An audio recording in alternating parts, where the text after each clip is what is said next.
Hello everyone, welcome to एडू मुसाक। दोस्तों, बीपीएससी ने अपने सभी सेगमेंट का रिजल्ट जारी कर दिया है और अब काउंसलिंग की प्रक्रिया भी शुरू हो गई है। काउंसलिंग जैसे ही समाप्त होगा, आप लोग का ट्रेनिंग होगा, ट्रेनिंग के बाद फिर ज्वाइनिंग होगा।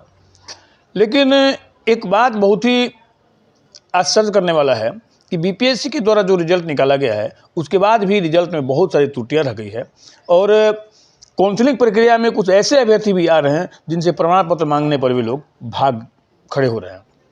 तो क्या है बात, क्या है पूरा न्यूज़, इन सारे चीज़ों को आइए हम लोग देखते हैं।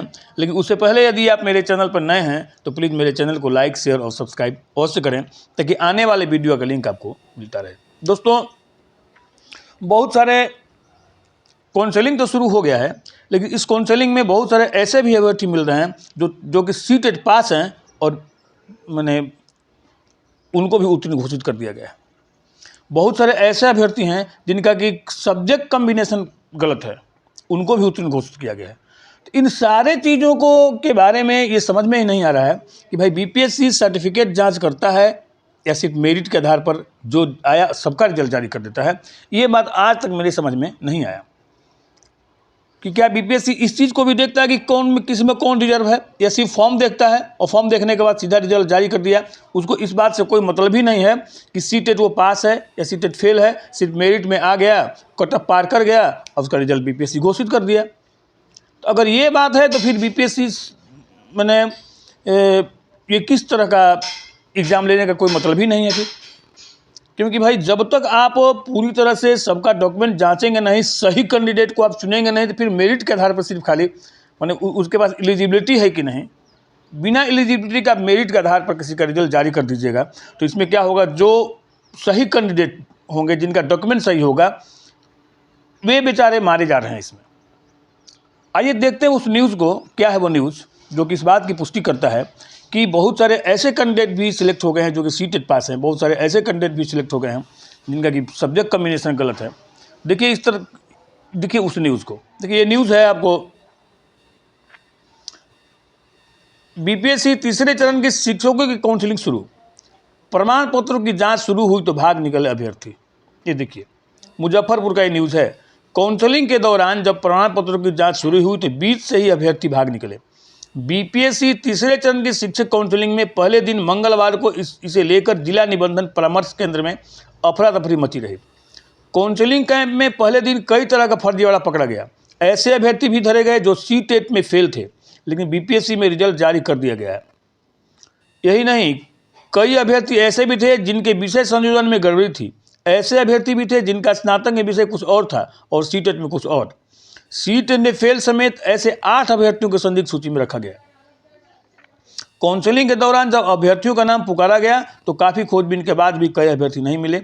उनकी उपस्थिति रजिस्टर पर जब देखी गई तो पाया गया कि उस पर संबंधित अभ्यर्थी ने हस्ताक्षर किए हैं। इसके बाद इनका कोई अता पता नहीं चला। काउंसलिंग में लगे कर्मियों ने कहा कि जिनके प्रमाण पत्र में गड़बड़ी थी उनको संदिग्ध में रखा जा रहा था। इसी को लेकर ऐसे अभ्यर्थी बिना काउंसलिंग कराए ही गायब हो गए। ऐसे अभ्यर्थी जिनका सीटेट में फेल का सर्टिफिकेट था, उनका बीपीएससी का रिजल्ट कैसे जारी हो गया, इस पर सवाल उठते रहे। पहले दिन ओटीपी को लेकर भी अभ्यर्थियों को परेशानी रही। कई अभ्यर्थी अंतिम स्लॉट तक इंतजार करते रहे। पहले दिन 300 अभ्यर्थियों की काउंसलिंग होनी थी, उसमें 245 को ही काउंसलिंग का पत्र मिला। अब देख लीजिए जरा, जो अभ्यर्थी भैया सीटेट में फेल हैं, बीपीएससी उनका रिजल्ट कैसे जारी कर दिया, यह बहुत बड़ी बात है। क्योंकि देखिए हाई कोर्ट जो है वो डिसीजन दे दिया है कि भाई सिर्फ बिहार की महिलाओं को सीटेट के नंबर में ग्रेस दिया जाएगा। बाहर के जितनी ही महिलाएं हैं वो चाहे किसी भी स्टेट की हों, उनको नहीं दिया जाएगा। उनको सीटेट में अगर जनरल है तो आपको 90 नंबर लाना जरूरी होगा, और अगर 90 नंबर से कम पर भी सिलेक्शन कर दिया बीपीएससी ने तो बीपीएससी भाई क्या जांच करता है, क्या वो बिना सर्टिफिकेट जांच किए सिर्फ मेरिट देख करके रिजल्ट निकाल दिया है? ये क्या बात है? क्या बीपीएससी इन सारे नॉर्म का पालन नहीं किया है? कैसे रिजल्ट आया है? तो मैं तो भाई यही कहूँगा शिक्षा विभाग से कि भाई आप जब काउंसलिंग कर रहे हैं तो प्लीज़ काउंसलिंग थोड़ा सावधानी पूर्वक कीजिए, और वैसे अभ्यर्थी जो हैं जो कि गलत तरीके से रिजल्ट में आ गए हैं, प्लीज़ उनको बाहर कीजिए, ताकि फिर पीछे जो लोग टाई ब्रेकर में बचे हुए हैं, जो 1-2 नंबर से छूटे हुए हैं, उनका सर्विस मिल सके और वे सही जो कैंडिडेट हैं उनका सिलेक्शन हो सके। तो और दूसरा मैं ये भी कहूँगा कि बहुत सारे अभ्यर्थी ऐसे होंगे, जब एक सेंटर पर इतने सारे अभ्यर्थी पकड़े गए, 8 लोगों को संदिग्ध के सूची में रखा गया, तो जितने भी काउंसलिंग सेंटर है सारे सेंटर में कुछ न कुछ अभ्यर्थी इस तरह के होंगे जो कि जिनका कि सिलेक्शन गलत तरीके से हुआ होगा। तो उन सारे लोगों को शॉर्ट लिस्टेड करना चाहिए शिक्षा विभाग को, जो काउंसलिंग कर रहे हैं वो लोग पूरी तरह से ट्रेन होने चाहिए उनको कि सर्टिफिकेट का जांच जो हम लोग कर रहे हैं वो सही कैसे है और गलत कैसे, इसकी भी परख उनको होनी चाहिए। और इस तरह से वे जितने भी कैंडिडेट गलत तरीके से सिलेक्ट हुए हैं, प्लीज़ उनको आप बाहर कीजिए ताकि सही कैंडिडेट जो है आ सकें और उनका भी सिलेक्शन हो सके, क्योंकि इसके साथ बहुत सारे लोगों का जो है भविष्य जुड़ा हुआ है। और ऐसा नहीं कि गलत लोग आ जाएं ये सिस्टम में और गलत लोग के आने से फिर बाद में वे जांच के बाद फिर वो सिस्टम से बाहर हो जाएंगे, लेकिन इसमें वे तो बाहर हो ही जाएंगे, लेकिन उसके साथ जो सही कैंडिडेट हैं बेचारे वे ही बाहर हो जाएंगे। तो प्लीज़ मेरा यही आप लोगों से रिक्वेस्ट है, जो लोग काउंसलिंग कर रहे हैं, कि बीपीएससी ने जो गलती छोड़ी है प्लीज़ उसकी जांच आप अच्छी तरह से करिए और अच्छी तरह से करके उन सारे कैंडिडेटों को बाहर कीजिए जो लोग गलत तरीके से बाहर हुए हैं। तो मेरे साथ वीडियो और बने रहने के धन्यवाद। आपका दिन शुभ हो।